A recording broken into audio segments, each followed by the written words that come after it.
예, 강사이신 김영록 대표님을 큰 박수로 맞이해 주시기 바랍니다.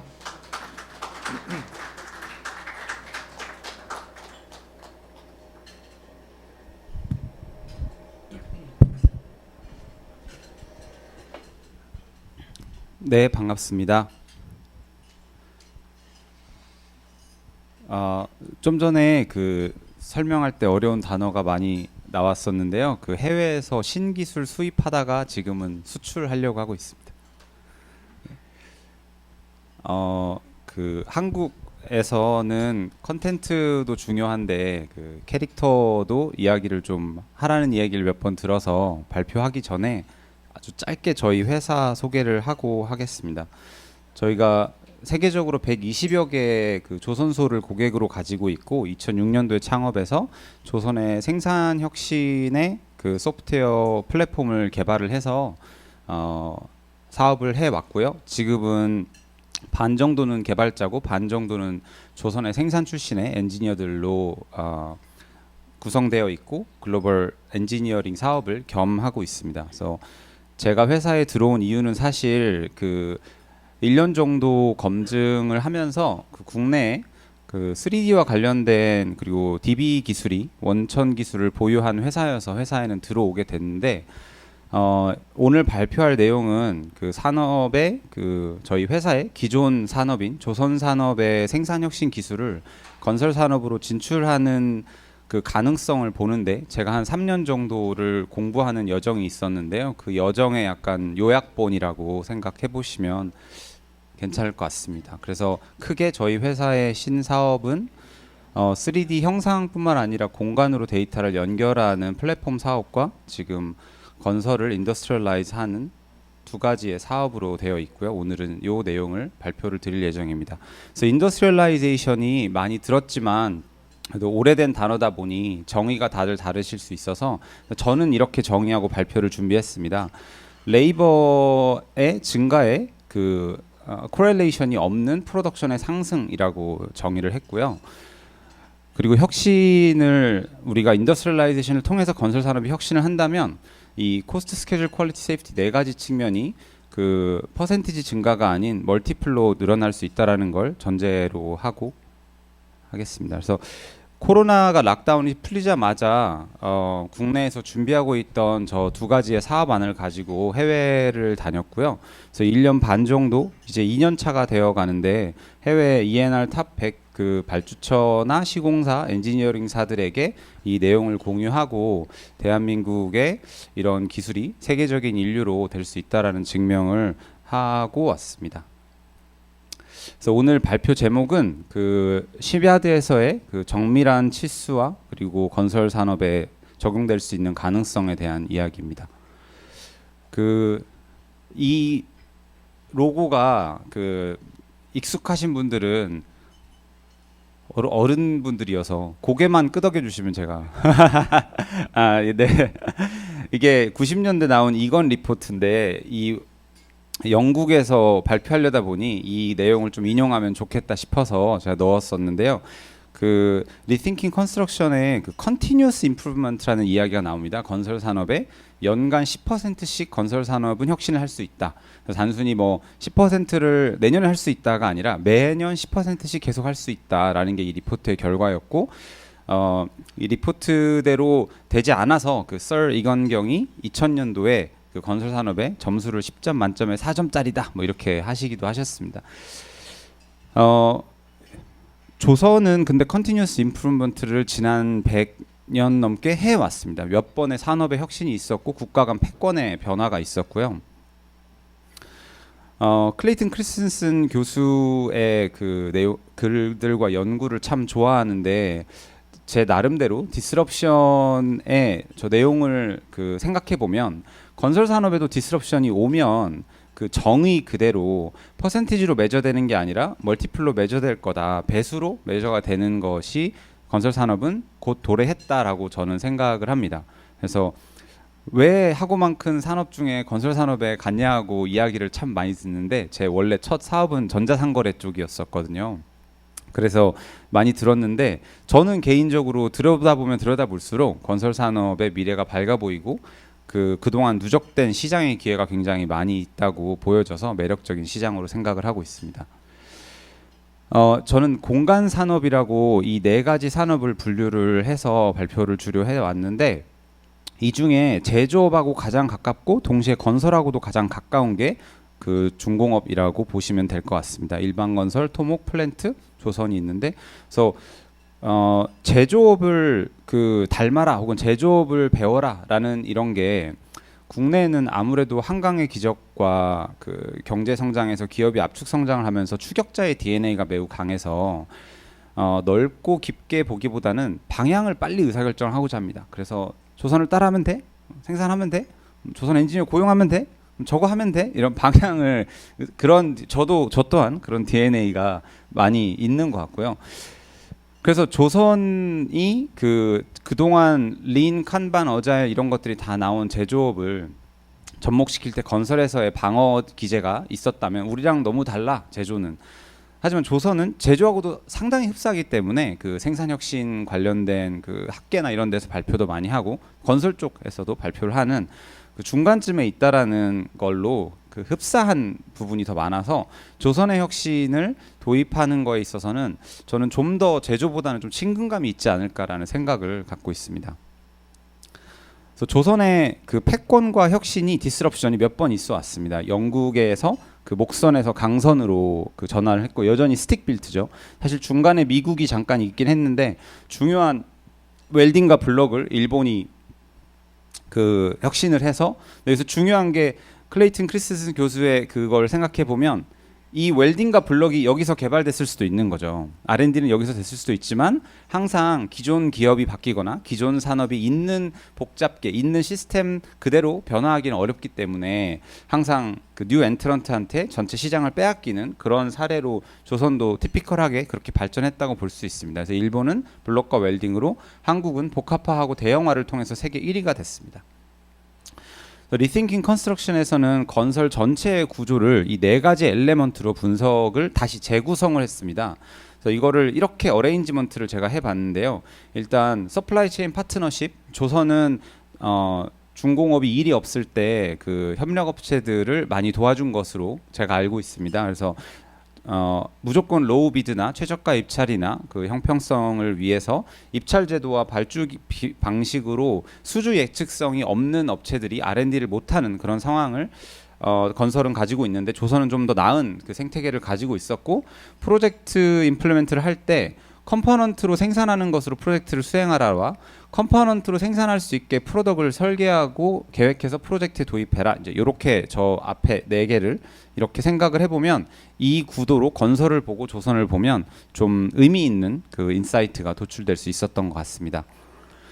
그래서 제조업의 그 혁신, 또 중공업의 혁신, 건설업의 혁신 이런 거를 비교할 때 여기에 차를 두면 좀 의미가 있지 않는데 배를 두고 생각해 보면 비슷한 볼륨의 그리고 매스를 가진 철 양이 양쪽에 들어가 있다라고 보면 이제 LA의 그 윌셔 타워가 비슷한 335m입니다. 둘 다.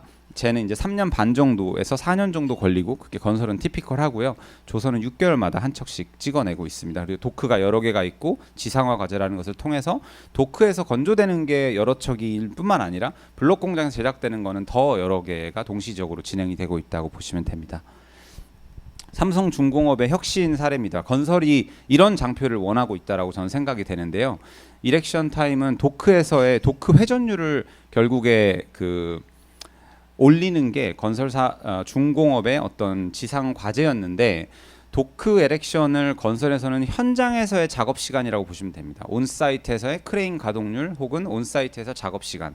그래서 사이트는 지역이 콤파운드 되게 밀집되어 있기 때문에 여러 사람이 와서 작업하기가 어려우니까 사이트의 현장에서의 작업을 최소화하기 위한 게 도크 회전율을 높이는 거랑 맞물려 있다고 생각하시면 되는데요.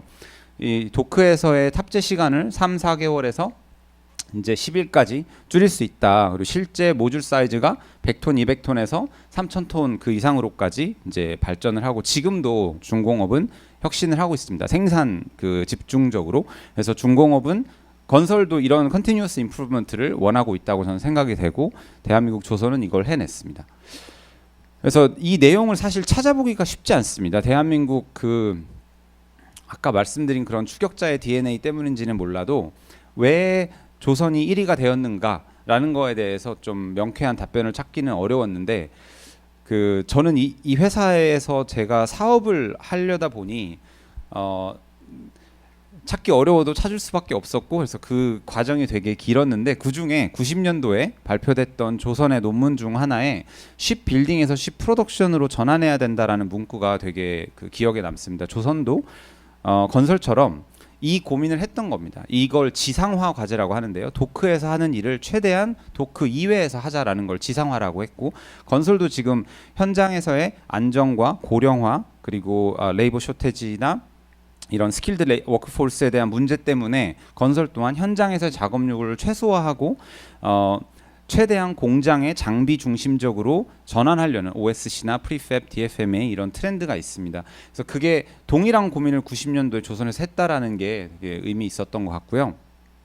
그래서 생산이 되게 좀 이제는 너무나 익숙한 단어라서 좀 베이그할 수 있기 때문에 생산을 아주 쉽게 정의를 해보면 사람이 장비하고 일을 하면서 소재가 들어오고 나가면 생산이라고 제가 정의를 해보겠습니다. 생산의 세 엘레먼트는 people, equipment, material이고 이게 공장이든 아니면 여기에서 누가 요리를 하던 생산의 원리는 다 똑같습니다. 다만 현장 건설 산업은 조선도 마찬가지고 온사이트가 있습니다. 제조와 이게 좀 다른 부분이죠. 제조는 한 공장 안에서 마지막 탑재, 마지막 조립과 제작이 다 이루어질 수 있을 수 있는데 저희는 조선은 도크가 있고 저희는 현장이 있죠.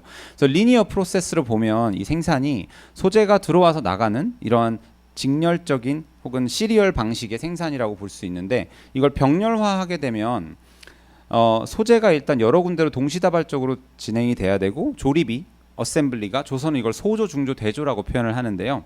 여러 단계든 서브 어셈블리에서 라지 어셈블리로의 진화든 오프사이트거나 아니면 현장에서 좀 멀어진 꼭 공장은 아닐 수 있습니다. 그래서 여기저기서 조립이 되고 이게 다시 이동을 하면 두 가지의 요소가 추가가 됩니다. 첫째, 기존의 리니어 방식보다는 로지스틱에 대한 고민을 훨씬 더 많이 해야 됩니다. 발주 방식이나 발주에 대한 패키지부터 그리고 어떻게 운반을 할 것이며 어셈블리가 이동하는 과정에서는 어떻게 품질 관리를 이동 경로를 최소화할 것인지 이런 고민들을 해야 되고 현장에서 탑재가 되고 다 조립이 되려면 결국 인터페이스 단계에서의 문제가 생깁니다. 그래서 대형화를 했는데 안 맞으면 안 하는 이만 못할 수 있기 때문에 중요한 부분입니다. 그래서 이 두 가지에 대해서 병렬 생산을 하려고 하면 극복을 해야 되는 챌린지가 있는데 오늘은 이 어셈블리와 인터페이스에 대한 이야기를 해볼 겁니다. 그래서 병렬 생산이라는 게 사실 인간이 생각할 수 있는 게 저는 많지 않다고 생각합니다. 이 음양처럼 사실 직렬이거나 아니면 병렬이거나 둘 중밖에 없다라고 생각을 하는데요. 그 뿌리를 이제 아담 스미스에서 찾아보면 분업화해서 업을 분업화했고 그 업이 많아지니까 스콥을 분업화하고 스콥이 많아지니 타스크를 분업화하고 타스크가 많아지니 업무량을 분업화했다. 결국 다 병렬의 과정이라고 우리가 한번 생각을 해보면 병렬 생산의 꽃을 피운 시작을 헨리 포드로 보고 TPS가 그 꽃을 피워서 실제 밸류는 많이 가지고 있죠. 린, kanban, 식시그마, 어자일 이런 것들이 여기에서 많이 영향을 받고 나왔고 린 컨스트럭션 인스티튜트도 TPS를 많이 연구를 했죠. 근데 우리나라가 세계 1위가 됐다라는 거에 대해서 너무 좀 과시한 게 아닌가라는 생각이 좀 들었습니다. 왜냐하면 전 세계인들은 대한민국이 어떻게 일본을 제치고 그리고 지금 인력 레이버 코스트가 지금은 저희가 저임금이 아닌데 어떻게 세계 1위를 유지하고 있는지 굉장히 궁금할 수 있는데 정작 저희는 TPS처럼 뭔가 단어가 없는 거예요. 린이라는 단어를 만들지도 않았고 칸반이라는 단어를 만들지도 않았고 조선에서 세계 1위가 된 거에 얼마나 궁금하겠어요. 근데 정작 우리나라는 추격자 DNA이고 우리가 추격했던 대상은 패스트 팔로우 정책의 국외에 있었기 때문에 국내의 기술력에 관심을 가지는 문화가 저 또한 좀 모자랐던 것 같습니다. 그래서 이걸 배우는데 시간이 좀 많이 걸렸던 것 같고 그래서 결국에는 생산 패럴렐 프로덕션에 만약에 지금 당장 우리가 지구를 탈출해야 돼서 20만 명, 100만 명이 탈 수 있는 대형 우주선을 최대한 빨리 만들어야 된다고 하면 한국 조선소밖에 그걸 할 수 있는 산업이 없다라고 생각해 보면 되게 중요한 산업을 우리가 가지고 있는 건데 라지 어셈블리에 있어서는 세계 최고인데 이걸 가지고 저희가 TPS만큼이나 브랜딩을 잘 못하고 이걸 깊이 파고들어서 거기에서의 원리를 도출하고 학문으로 만들어서 이게 잘 이전되고 확장될 수 있게 하는 이런 노력이 좀 모자라지 않았나라는 생각이 듭니다. 좀 아까웠다라는 생각이 좀 들고요. 테슬라 이번에 인베스터 데이에 발표한 내용을 보면 전통적인 자동차를 이렇게 리니어하게 만드는 과정에서 동시 작업하는 그 작업의 그 인터페이스 이렇게 어셈블리를 나누면 여기에 4명이 일을 할 수 있잖아요. 그래서 공간에 좀 더 많은 공간의 형상을 하나를 두면 4명이 이렇게밖에 일할 수 없는데 공간이 제약이 있으니까요. 얘를 쪼개면 더 많은 사람들이 여러 형상이 여러 공간에 가 있으면 더 많은 사람들이 일을 할 수 있기 때문에 병렬화를 통해서 생산을 혁신했다라는 이야기가 테슬라에서도 나옵니다. 그래서 다만 이제 기가프레스랑 연계해서 생각을 해보면 이런 혁신을 하려면 전체를 알고 작게 도전하고 실패도 해볼 수 있어야 되는데 이제 그런 게 이제 물론 건설은 좀 더 어렵죠. 조선도 비슷합니다. 철을 그 절단하는 시점부터 병렬로 시작을 해서 소조, 중조, 대조 그리고 탑재에 이르기까지 병렬화로 그리고 라지 어셈블리 보면 세계 최고의 수준을 가지고 있는데 앞서 본 것처럼 병렬화를 하려고 했는데 로지스틱과 어셈블리가 해결이 안 되면 안 하는 이만 못할 수 있죠. 오히려 리스크가 더 커서 손해가 더 커질 수 있습니다. 그래서 3,000톤 넘어가는 이런 탑재를 할 때 이런 대우조선의 그 세계 1위가 배짓는 방법이라는 유튜브의 그 스냅샷들입니다. 여기 보시면 그 오차범위 3mm 이내로 정확히 놓는 기술력이 경쟁국들이 따라올 수 없는 비법이라는 이야기가 있고요. 나중에 이야기를 들으면 이제 공감을 하시겠지만 TPS도 얼마든지 와서 봐라라고 했던 게 본다고 따라할 수 있는 게 아니지 않습니까? 제가 영국에 이번에 출장 갔을 때 옥스퍼드를 가봤는데 미국 캐나다의 유명한 캠퍼스들을 좀 다녀봤지만 이 문화만큼은 훔쳐올 수 없구나. 이 레이아웃과 이 모든 것은 옥스퍼드와 비슷한 캠퍼스들이 있을 수 있어도 이 문화를 훔쳐올 수 없다라는 거에서 좀 많이 공감을 했는데 한국도 대한민국 조선소의 생산 기술을 완전히 오픈해도 해외에서 온다고 해서 다 가져갈 수 없는 요소도 분명히 있습니다. 한국인들의 그런 DNA적인 부분도 분명히 있지만 그것만으로는 해결이 그 설명이 되지는 않습니다. 이게 그 왜 이 말씀을 드리냐면 대한민국 세계 1위가 어떻게 됐을까요, 한국이? 라는 저의 질문에 우리나라 사람들 일 열심히 하니까 한이 있고 열정이 있고 손재주가 좋고 근데 그것만으로 세계 1위가 되진 않습니다. 네. 그래서 이것을 정밀하게 3mm 언더로 논다라는 것이 얘를 이쪽에 맞추면 저쪽이 안 맞고 얘를 맞추면 이쪽이 안 맞는 것도 허다하고 웰딩해야 되는 그 인터페이스 포인트들이 수백 개가 되는 여기에서 정밀하게 만드는 걸까요?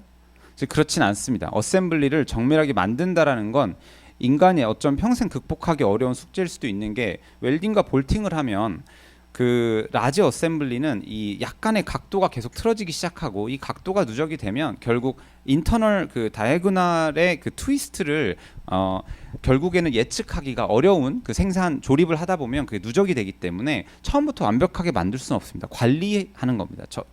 철을 절단하는 것부터 계속 관리를 해서 대조로 가기 전에 중조에서 그 수정을 하고 중조로 가기 전에 소조에서 수정을 하고 소조의 조립 과정에서 수정을 해 나가는 것이 핵심입니다. 왜냐하면 이 다음으로 넘어가면 계속 점점 코스트가 비싸지기 때문입니다. 수정을 하는 데에 있어서. 자, 그래서 10배 병렬화를 하면 10배 더 빨라질 수 있습니다. 이론적으로는 단순한 공식으로는 그렇습니다. 하지만 로지스틱과 어셈블리를 여기서 빼야 되겠죠. 이걸 잘못하면 오히려 안 하는 이만 못할 수 있습니다. 그래서 오늘의 주제는 이 어셈블리에 대한 내용이고 이걸 제가 영국과 호주, 미국에 발표도 하고 컨퍼런스도 다니고 하면서 그 증명했던 과정에서 이런 것들이 우리나라가 앞서 있고 아직은 경쟁력이 있고 외국은 잘 모르구나 이런 내용들이라고 생각하시면 됩니다. 그래서 리띵킹 컨스트럭션에서도 이 얘기가 나옵니다. 펄사이스 엔지니어링 핏을 할 수 있으면 greater efficiency를 언락할 수 있다. 그리고 right first time 품질을 어치브 해야 된다. 조선에서는 이걸 원타임 세팅이라고 합니다. 그 소조에서 중조로 가서 한 번에 수정 없이 탑재가 되는 것. 수정을 사전에 하는 거죠. 처음부터 맞게 만들 수는 없고 탑재도 마찬가지입니다. 원타임 세팅을 하는 것. 자, 그러면 펄사이스라는 것은 결국 정밀하게 뭔가를 우리가 측정을 해야 된다라는 건데 우리는 지금 어떻게 측정을 하고 있냐면 줄자로 하고 있습니다. 수학적으로 보면 줄자는 점 다음에 있는 선이죠. 그래서 줄자로 우리가 잴 수 있는 건 사람이 줄자를 똑바로 들었다라는 인스트루먼트의 그 컨디션의 조건 하에 두 점의 최단 거리를 측정합니다. 그래서 거리 가지고는 각도를 관리할 수가 없습니다. 그래서 수학적으로 쉽게 생각해 보면 점을 하나 찍으면 이 점이 3D 그 칼티시안 콜디넷에 점 하나가 플롯이 되면 dx, dy, dz 그리고 x, y, z의 앵글과 이런 것들이 다 계산이 될 수 있는데 거리 가지고는 이제 한계가 있는 거죠. 그래서 수학적으로 점으로 관리했을 때 선과 면은 다 자동 연산이 될 수 있다. 이것만 기억하시면 됩니다. 3차원이 2차원보다 훨씬 더 고차원이면서 동시에 더 펀더멘탈한 겁니다. 그래서 3차원으로 좌표 기반으로 치수를 관리한다라는 것은 선과 면에 대한 계산은 컴퓨터가 다 해줄 수 있다. 저희 회사가 조선에 120여 개 조선소에 공급했던 플랫폼을 2006년도에 개발을 했고 이게 3D 기반으로 이런 정도 관리 혹은 원타임 세팅을 하기 위한 그 전체적인 프로세스를 담아낼 수 있는 플랫폼이었습니다. 그래서 보시는 것처럼 설계에서 이렇게 XYZ로 좌표가 뽑히는 걸 제조 산업의 몇 가지 엣지 케이스를 제외하고는 세계에 대한민국이 최초였다. 대중화한 걸로 보면 연구는 항상 뿌리를 찾기는 어렵습니다. 근데 이걸 산업에 적용해서 경쟁력을 강화한 건 대한민국이 세계 최초 그리고 세계 인류라고 볼 수 있겠죠. 조선에서 이렇게 전환을 했거든요. 3차원 기반의 치수 관리로. 이렇게 한 이유는 이렇게 하지 않으면 원타임 세팅을 못했고 원타임 세팅을 하지 않으면 일본보다 저가 수주에서 수익률을 남길 수가 없었기 때문입니다. 그래서 조선의 심지어 근데 품질을 타협하면서 생산 혁신을 할 수도 없는 게 품질이 타협되면 선주는 배를 안 가져갈 수 있는 옵션이 선택지가 있습니다. 건설과는 다르게. 그래서 품질을 타협하지 않고 생산 혁신을 하려다 보니 어떻게든 방법을 강구해야 됐고 그 서플라이 체인의 파트너 아까 말씀드린 그 안에 조선소라는 곳 안에 설계와 시공과 제조가 있고 그 안에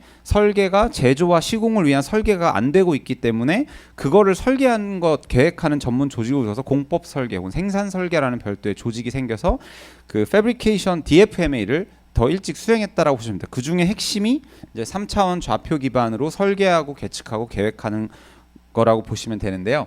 그래서 저렇게 이제 저희 플랫폼에서 이런 드래프팅하는 것을 이제 2000년대 중후반부터 저희가 조선소의 후반에서 납품을 해왔는데 이렇게 3차원 좌표를 뽑으면 아마 육각형의 네 점을 뽑으면 네 점만 계측하면 모든 선은 컴퓨터가 자동으로 계산할 수 있겠죠. 너무 상식적인 이야기입니다.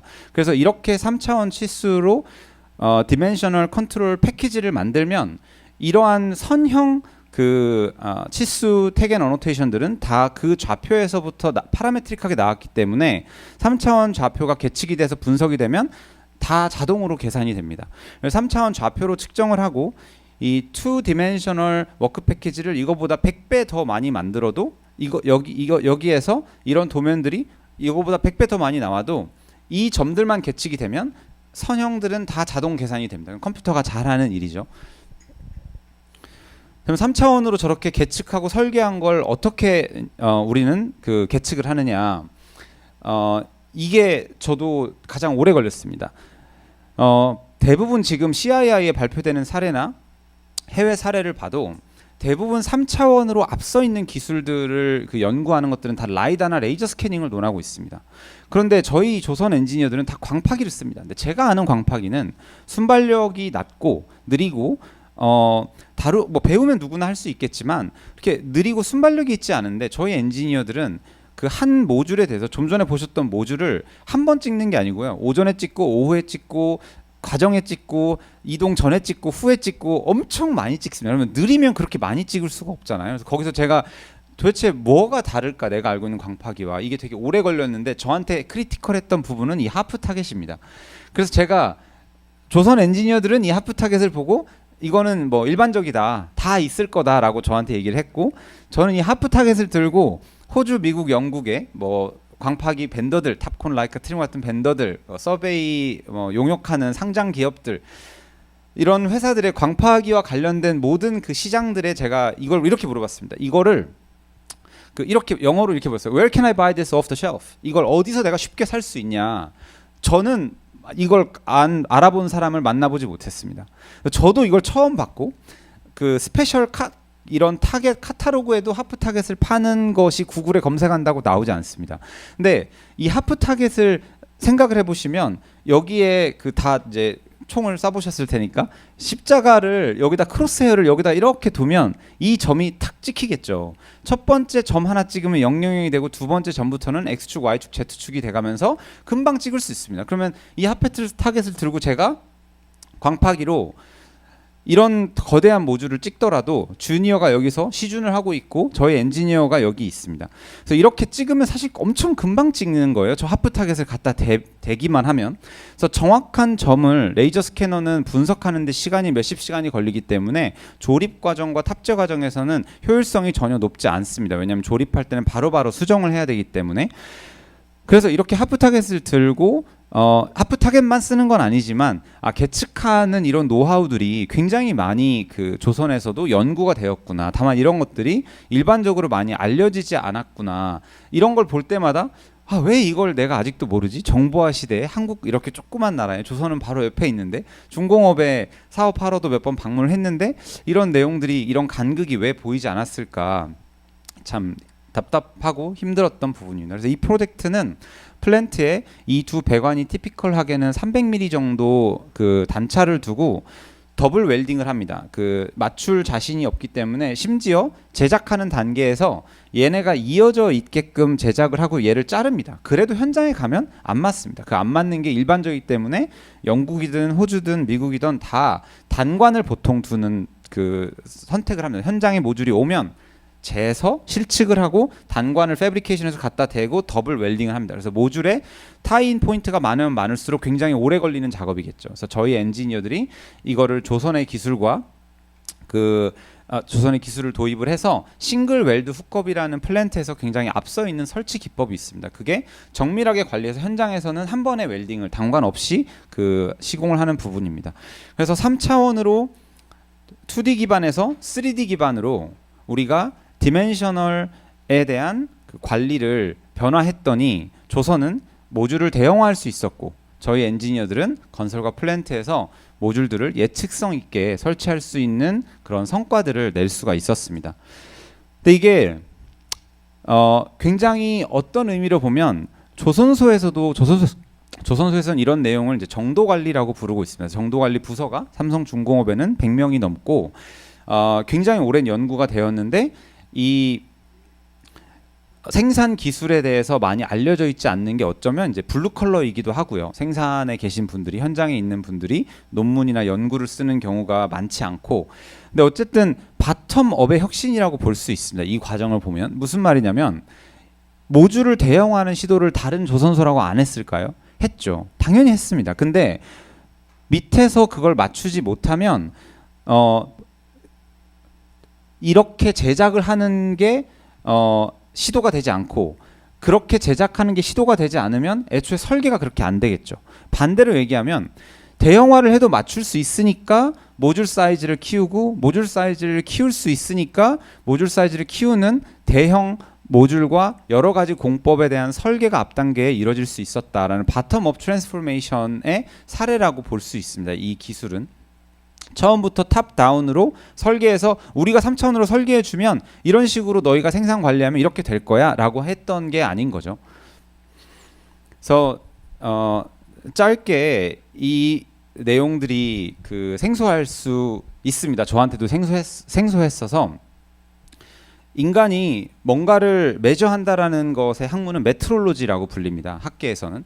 근데 메트롤로지를 건설과 연관성 있는 키워드로 조사를 해보시면 많이 나오지가 않습니다.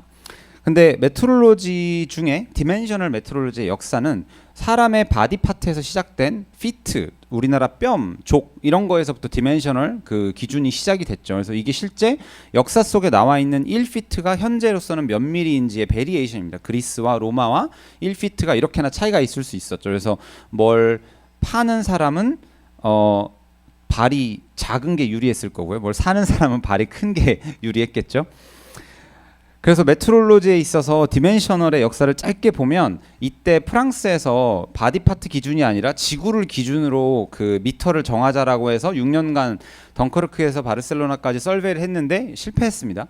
그래서 1800년도 후반에 1900년도 대량 생산을 하는 그 과정에서는 미터 바라는 기준을 정해서 27번은 미국에 전달됐던 미터 바의 기준입니다. 그래서 이제 와서는 사실 어떤 특정 엘레먼트의 그 라이트 파장의 그걸 가지고 미터의 기준을 세 개가 이제 정했는데 이 역사가 짧다라는 말씀을 드리려고 하는 겁니다. 그래서 이게 우리만 모르고 있냐 아니고 어떻게 아까 말씀한 것처럼 우리가 가장 앞서 있습니다. 3차원 좌표 기반으로 건설과 라지 어셈블리에서 이렇게 대중화된 산업의 데일리로 이런 업무를 하는 것은 국내에 조선소가 가장 앞서 있습니다.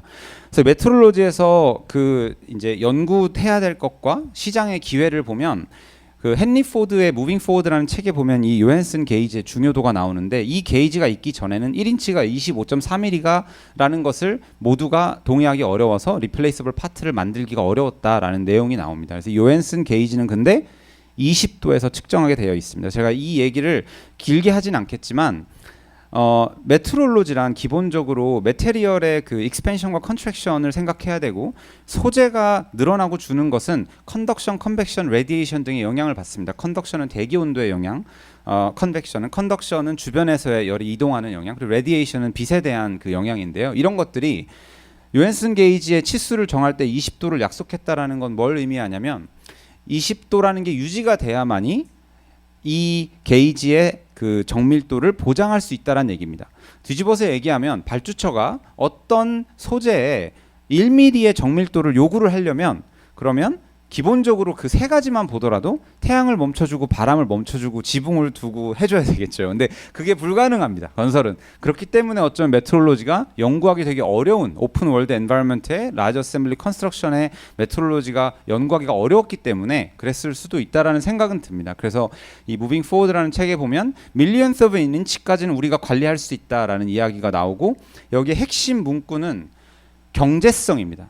어느 시점 이상의 정밀도를 추구하는 것은 경제적이지 않다라는 게 발주처에서 누군가는 영국의 어디 스펙을 보니 5mm던데 10년이 늘어났으니까 3mm도 이제 산업은 할 수 있겠지. 에이 뭐 반도체 나노도 하는데 할 수 있을 거야. 이렇게 해서 5mm가 3mm가 되고 1mm가 되고 이렇게 발전하고 있는 그 문제점을 시방서에서 많이 볼 수 있었는데요. 아무튼 코스트와 펄시전의 커브가 이렇다고 생각을 해보시면 어느 시점 이상의 펄시전은 의미가 경제적이지 않고 어느 시점보다 적은 것은 안 할 이유가 없습니다.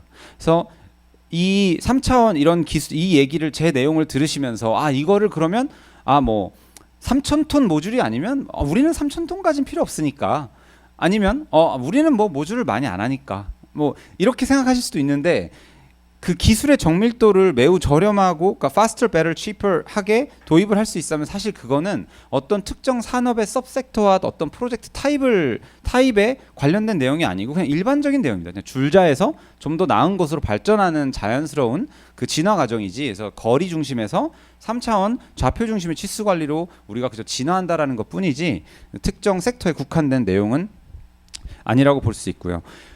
자, 그래서 우리가 추구해야 되는 건 높은 정밀도가 아닙니다. 이런 내용을 통해서 조선처럼 높은 정밀도가 중요합니다라는 말씀을 드리는 게 아니고 그리고 낮은 예측성이 올 수 있습니다. 컨시스턴시가 하이 프리시전은 굉장히 정밀하게 하려고 하면 하다못해 광파기를 세팅했을 때 주변에 중장비들이 다 멈춰줘야 됩니다. 그래야 이 인스트루먼트가 이 작동을 하기 때문에 그러면 컨시스턴트하지 않기 때문에 우리가 산업적으로 추구해야 되는 것은 적절한 펄시션과 익스트림한 예측성이라고 저는 정의를 했습니다. 그래서 익스트림한 예측성이라는 건 우리가 건설에서 얘를 설치하는데 뭐 너 얼마만 했어? 나는 1시간, 나는 10분이 우월한 게 아니라 1시간씩 예측성 있게 10,000번을 하던 100,000번을 하도 1시간 안에 꾸준히 하는 회사는 그걸로 공정에 대한 혁신을 할 수 있습니다. 공정 스케줄에 대한 엔지니어링을 할 수 있는 거죠. 근데 예측성이 없으면 협력사들은 전부 다 입찰할 때 그 예측성 없는 것을 마진으로 넣게 되고 그 마진이 이틀 걸릴지 열흘 걸릴지 모르면 그 8일 동안 이틀 만에 되면 8일 동안 안전과 장비와 가설은 다 대기 상태라고 보시면 됩니다. 그래서 예측성이 중요합니다. 그래서 이 내용이 저도 그 새로웠고 이 과정이 되게 길었기 때문에 이런 내용을 발표를 할 때 저한테 시간을 좀 아껴줬던 몇 가지의 큐를 말씀드리고 다음으로 넘어가겠습니다. 이게 85년도에 미국에서 어떤 그 협회 학회 세미나에 했던 결과 리포트입니다. 그래서 보시면 Measurement Technology for Automation in Construction and Large Scale Assembly 이 두 개를 합쳤죠. 실제로 이 안에 조선소와 그 에로스페이스 보잉사의 임원이 같이 참석했던 이 모임이었습니다. 그래서 이 안에 들어가 보면 저 내용에는 이런 언급들이 있습니다. 온사이트 메트롤로지라는 단어가 이때까지는 나옵니다. 85년도에는. 여기에서 이제 어즈 메저드 데이터베이스가 중요하다. 어즈 빌드 데이터베이스가 중요하다. 왜냐하면 건설은 컨스트럭션 앤 라지 어셈블리는 매뉴팩처링과 다르게 디자인대로 패브리케이트 되지 않습니다. 설계대로 제작되고 설계대로 조립될 수 없기 때문에 어즈 메저드 데이터베이스가 별도로 존재되고 관리해야 된다. 거기에 3차원 좌표까지 언급이 되진 않습니다. 그러니까 여전히 90년도 후반으로 2000년대 조선이 이런 혁신을 했는데 저희가 앞서 있다라는 걸 한 번 더 증명할 수 있는 그 어떤 에비던스라고 볼 수 있고요. 이거는 제가 본 스펙 중에 가장 메트롤로지가 언급이 되는 가장 앞서 있는 스펙입니다. 고도화의 초정밀해. 이게 그 아이터라는 그 국제 기구에서 만드는 핵 융합 그 원자로입니다. 이 원자로가 들어가는 공간을 보시면 정확하게 엔캡슐 되어 있죠. 이 안에서는 온도를 지정하고 그 온도 안에 플러스 마이너스 몇 미리를 개런티해라라는 요구 사항들이 스펙에 있습니다. 저희 산업에서 온도를 정하고 치수에 대한 요구는 아마 들어보신 적이 없을 겁니다. 저도 본 적이 없거든요.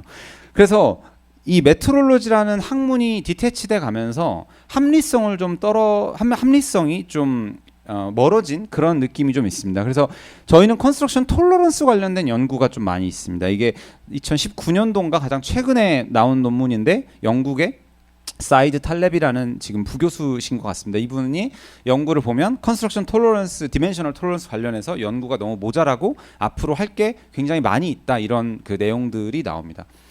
저희가 되게 오랫동안 이 컨스트럭션과 온사이트 메트롤로지가 디태치되고 연구가 많이 안 된 것을 크리티사이즈 하려는 마음은 1도 없습니다. 저는 사업을 하는 사람이고 이게 저한테 기회고 마침 제가 대표를 맡고 있는 이 회사가 거기에 대한 전문성과 컨설팅과 엔지니어와 플랫폼을 보유하고 있기 때문에 저한테는 이 모든 게 세계 인류가 될 수 있는 기회지 이걸 가지고 건설사들이 그동안 뭐 하고 있었나 라는 메시지를 전달할 마음은 전혀 없습니다. 저희 조선 엔지니어들이 이런 기술력을 가지고 실제 프로젝트 수행했던 과정과 사례 몇 개 그리고 그 결과 이렇게만 이제 설명드리면 오늘 발표가 끝이 납니다. 그래서 플래닝에 크게 PM급이 하실 수 있는 게 이제 수행 계획서 작성과 작성된 계획서대로 워크 패키지를 만들고 수행 단계 때는 계측을 하고 분석 시뮬레이션을 하고 마킹하고 기준을 놓고 관리 감독을 합니다. 그래서 이게 각각의 발주가 될 수 있는 그 서비스라고 보시면 되는데요. 마킹 또한 먹매김에 대한 연구를 살펴보시면 일본은 그나마 먹매김이 좀 연구된 사례들도 있고 먹매김을 전문적으로 하는 조직도 조금 찾아볼 수 있었는데 전 세계적으로 마킹에 대한 연구는 매우 미비합니다. 국내도 기준먹은 뭐 프리랜서 작업반장 뭐 이런 분들 와서 놓고 나머지는 협력사들이 각자 마킹을 놓고 있는데 조선소의 마킹은 마킹이 조선소의 꽃이라고 얘기하는 마킹사들도 있을 정도로 자부심이 대단합니다. 결국 마킹을 어떻게 해주냐에 따라서 그 마킹에서 기준선을 쉽게 내가 따와서 마킹을 기준으로 내 작업을 디스플린하는 것을 일반화, 데일리화, 습관화할 수 있거든요. 근데 현장의 기준은 벤치마크는 누구도 모르죠. 토목도면 봐야 전설 현장의 기준이 어디 있습니까? 라고 물어보면 어디 있습니다 라고 하지만 저는 지금 그 기준을 쉽게 따와서 이걸 확인하려면 어떻게 해야 됩니까? 라고 하면 그 과정은 복잡하고 어렵죠. 여전히 그게 기회로 보이고 있습니다. 그래서 보통 저희가 수행 계획서를 작성하면 전체 프로젝트에 대한 기준, 어떻게 기준들을 가져가고 치수 품질을 어떻게 관리해야 되는지 수직도나 기준 이런 것들을 포함해서 그 제작물과 물성과 접합부나 그 진행되는 공정 과정에 따라서 어떻게 수행을 해야 되는지를 프로젝트 엑스큐션 플랜을 작성을 하고요.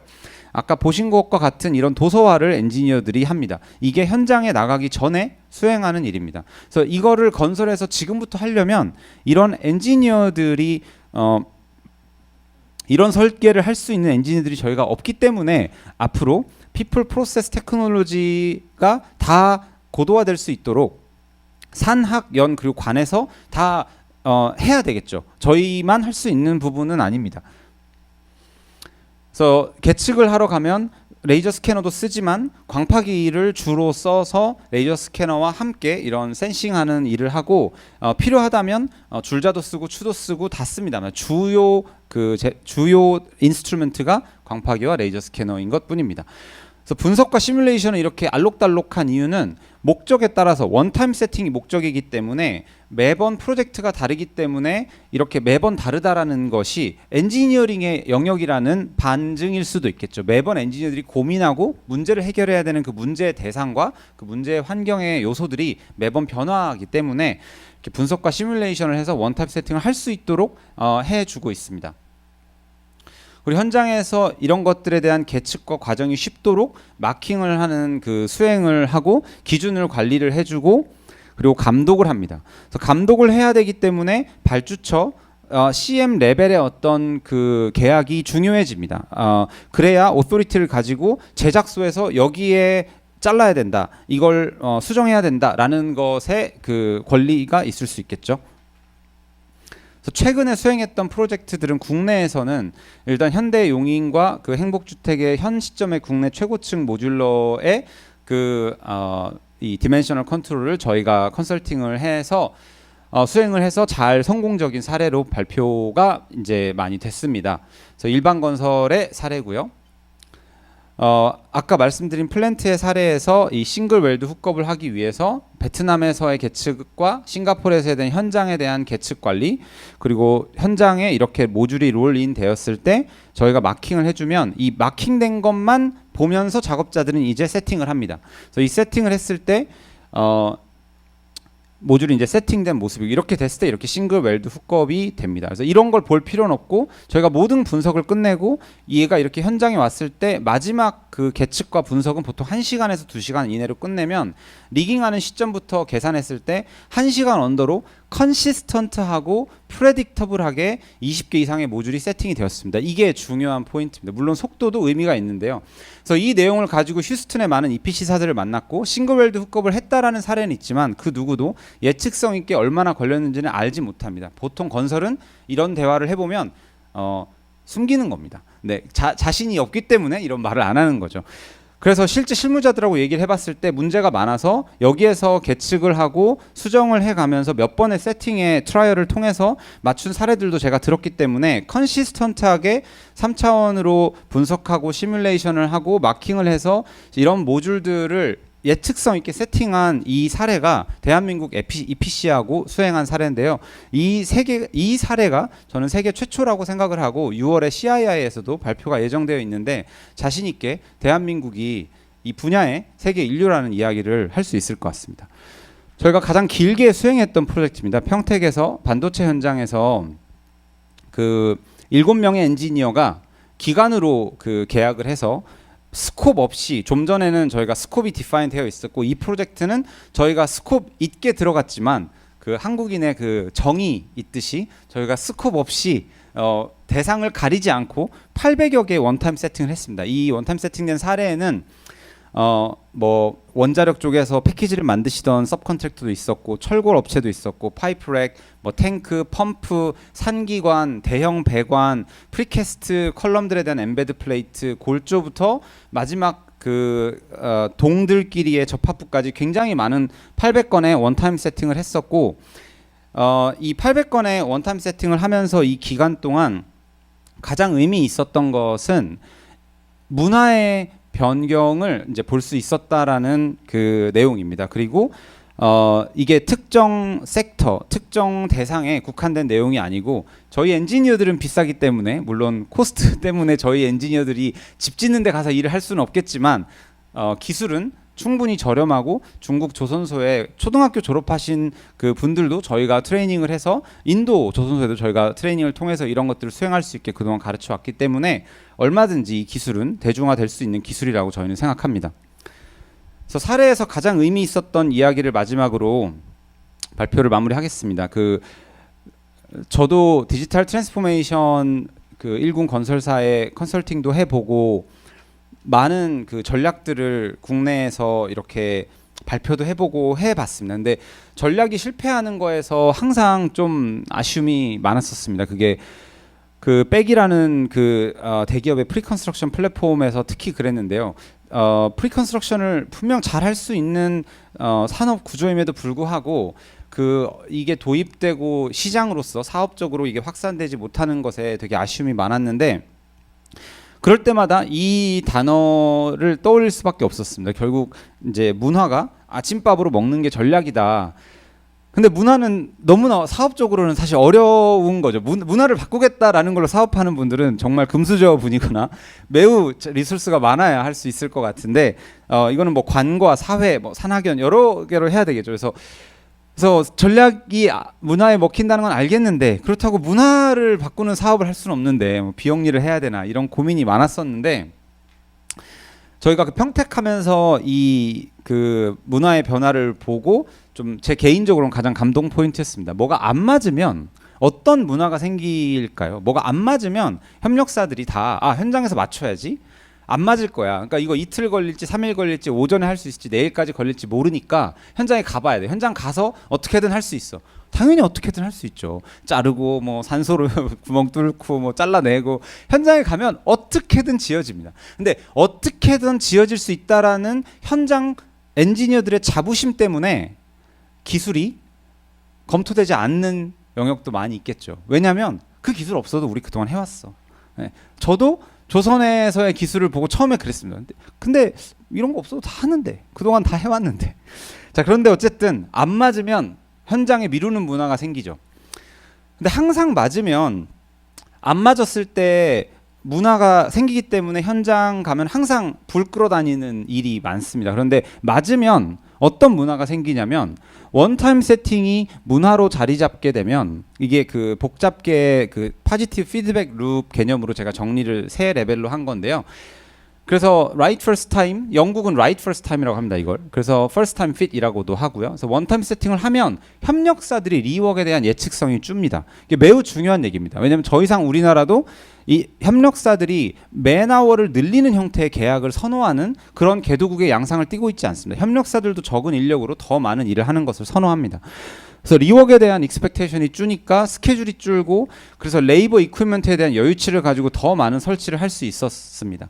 그래서 저희가 평균 정확한 치수를 말씀이 좀 그렇지만 50에서 70% 정도의 그 설치 스컵 스케줄의 리덕션이 있었습니다. 엄청난 혁신입니다. 건설은 전체 플랜트에서 각광받고 있는 AWP가 토탈 인스톨레이션 코스트의 10%를 주장하기 때문에 AWP는 각광받고 있고 글렌 발라드 교수의 라스트 플래너도 결국 생산성의 25% 정도를 논할 뿐입니다. 근데 이걸 도입해서 70%까지의 리덕션입니다. 자 그래서 스케줄 리덕션이 있을 수 있었고 최대 어떤 상품의 경우는 하루에 2개 설치하던 걸 하루에 6개 설치할 수 있게 한 사례도 있었습니다. 이거는 프로젝트 레벨의 그 선순환 구조입니다. OTS를 할 수 있으면 더 많은 시간에 계획과 사고를 준비를 할 수 있으니 리스크 매니지먼트에 덜 시간을 투자할 수 있고 그렇게 되니 저희가 가장 부끄러운 게 저희 산업에서 프로젝트 매니지먼트 하시는 분들이 아마 3week 루커헤드라는 표현일 것 같습니다. 3주밖에 못 내다보는 이 현실. 3주 내다보는 것도 안 맞아서 작업 허가서나 PCW 기반으로 주 단위로 안전관리나 이런 것들 해야 되는 이 현실이 참 그렇죠. 근데 이런 과정을 통해서 예측성을 늘려서 플랜 어헤드를 할 수 있으면 당연히 안정과 품질이 올라갑니다. 물론 현장의 작업의 모수가 줄었죠. 원타임 세팅을 할 수 있으면 애초에 10일 걸리는 게 2일 걸리니까 화기, 고소, 가설, 장비, 안전 요원들에 대한 모수가 줄기 때문에 절감하는 것도 있지만 계획을 앞서 멀리 내다볼 수 있기 때문에 올 수 있는 품질과 안전의 영역이 있습니다. 그러니까 더 많이 OTS를 하게 되죠. 마지막으로 생태계입니다. 이 생태계를 한국이 이런 구조로서 먼저 만들면 영국과 미국을 아득히 5년, 10년의 격차를 좀 벌일 수 있다고 자신을 했습니다. 이번에 그 영국, 미국 출장에 그 월드 모듈러나 이런 컨퍼런스를 다녀오면서. 자, OTS를 많이 하게 되면 그래서 OTS 시장이 넓어지는 게 매우 중요합니다. 단순히 하이테크만 해야지, 모듈 프로젝트만 해야지, OSC만 해야지 이렇게 되면 발주량이 늘어나지 않고서 생태계가 성장할 수가 없는데 아까 말씀드린 것처럼 줄자에서 좌표로 이동하는 것이지 특정 섹터, 특정 프로젝트에 디파인된 개념이 아닙니다. 그래서 OTS를 하게 되면 DFMA가 늘고 DFMA가 늘어야 패브리케이션 어셈블리를 오프사이트 하는 수량이 느니까 결국에 프리팹 어셈블리 팩토리 입장에서는 수요가 늡니다. 이 수요가 예측성 있게 늘어야만 장비 투자를 하고 더 빠른 그 자동화를 할 수가 있겠죠. 그래서 생태계에도 OTS를 하는 것으로부터 바텀업으로 이런 문화가 바뀌는 것을 평택에서 협력사들한테 저희는 들을 수 있었습니다. 이렇게 할 수 있으면 수량이 많아질 것 같고 이러면 우리도 장비 투자해야 되겠다. 이렇게 할 수 있으면 단축을 하고 더 적은 인원으로 더 많은 일을 하게끔 앞으로 고민을 해야 되겠다. 이런 얘기를 협력사들에게 들어서 처음에는 저희를 당연히 경계했죠. 저 엔지니어들을. 좀 시간이 갈수록 3인이 보고서를 내주기 전에는 우리는 시작을 안 할 거다. 그래서 우리 거 계측을 해달라. 이런 추가적인 요구 사항들이 많았어서 저희 스콥을 변경해서 굉장히 다양한 것들을 수행을 했었습니다. 자, 이렇게 이 내용을 가지고 글로벌하게 그 호주, 영국, 미국의 오프사이트나 월드 모듈러나 뭐 코넥스포, 코네그나 이런 여러 컨퍼런스를 다니면서 대한민국의 조선의 생산 기술에 우리나라가 1위가 될 수 있었던 그 배경 중에 3차원 좌표로 전환하자라는 그 하나의 키워드만 가지고도 다시 한번 글로벌 기업들과 초격차를 5년, 10년 벌리면서 이제는 패스트 팔로워가 아닌 우리가 리딩을 할 수 있는 가능성을 받고 이것으로 사업을 열심히 해봐야겠다라는 그 생각을 해볼 수 있었습니다. 그래서 3차원 좌표만 기억하고 가셔도 병렬 생산으로 건설을 재구성할 수 있고 조선 산업에 좀 관심을 많이 가져주시면 좋을 것 같습니다. 네, 감사합니다.